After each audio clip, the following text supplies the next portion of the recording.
Salam sigap dan shalom. Renungan kita pada hari ini, Jumat 4 Desember 2020, berjudul Dua Kebangkitan Khusus. Ayat intinya terdapat di dalam Wahyu 14 ayat 13. Berbahagialah orang-orang mati yang mati dalam Tuhan sejak sekarang ini. Pena Inspirasi menjelaskan yang dimaksud gambaran peristiwa dengan dua kebangkitan khusus dalam judul renungan kita pagi ini sehubungan dengan permulaan kekekalan itu antara lain sebagai berikut. Pertama, pada saat kebangkitan Kristus, ada kebangkitan khusus bagi orang-orang terpilih yang suci dari sepanjang zaman, mulai dari zaman penciptaan sampai kepada zaman Kristus, sebagai para saksi bahwa Ia telah bangkit dan untuk mengumandangkan kemuliaannya. Ketika Yesus selagi digantung di kayu salib berseru, "Sudah selesai," batu-batu karang berbalik, bumi bergoncang, dan beberapa kubur terbuka. Ketika Ia bangkit dalam kemenangan atas maut dan kubur, selagi bumi bergulung dan kemuliaan surga bersinar di atas tempat suci itu, banyak dari orang-orang benar yang telah mati, patuh terhadap panggilannya, datang sebagai para saksi bahwa Ia telah bangkit. Para rasul yang disenangi itu, yang telah bangkit itu, datang dalam kemuliaan. Mereka adalah orang-orang terpilih yang suci dari sepanjang zaman, mulai dari zaman penciptaan sampai kepada zaman Kristus.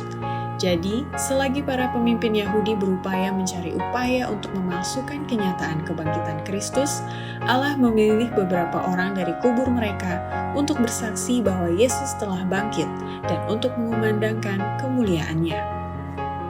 Kedua, sebelum kedatangan Yesus kedua kali dan menjelang malapetaka ketujuh akan dicurahkan, orang-orang yang telah mati dalam iman di bawah pekabaran malaikat ketiga yang memelihara hari Sabat, bangkit dari tempat tidur debu mereka. Adalah pada tengah malam Allah memutuskan untuk melepaskan umatnya. Sementara orang-orang jahat mengolok-olok di sekeliling mereka, tiba-tiba matahari muncul, bersinar dengan kekuatannya, dan bulan masih tetap ada.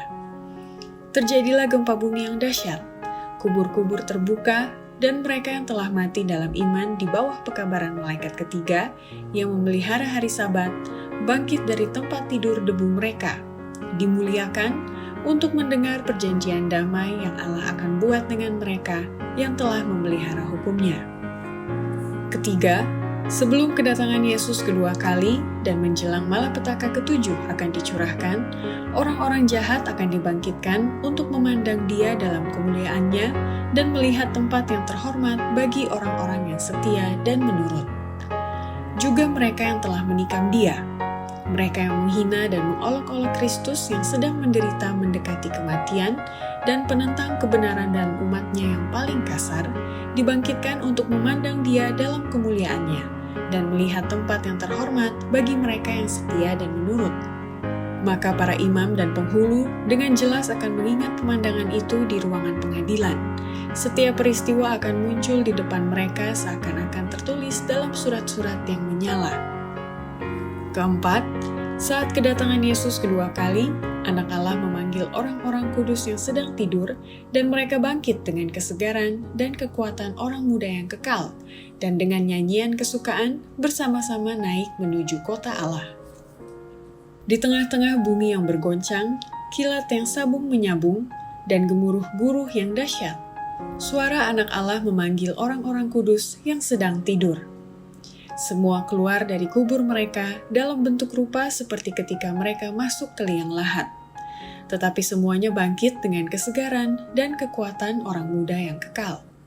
Rupa yang fana dan rusak, pembawaan yang bercela, yang pernah dikotori dosa, kini menjadi sempurna, indah, dan tidak akan binasa. Segala cacat dan celah telah ditinggalkan di dalam kubur. Sahabat-sahabat yang telah lama berpisah oleh kematian, kini bersatu kembali, tidak lagi akan berpisah, dan dengan nyanyian kesukaan bersama-sama naik menuju kota Allah. Demikianlah renungan kita pada hari ini, kiranya Tuhan memberkati kita semua.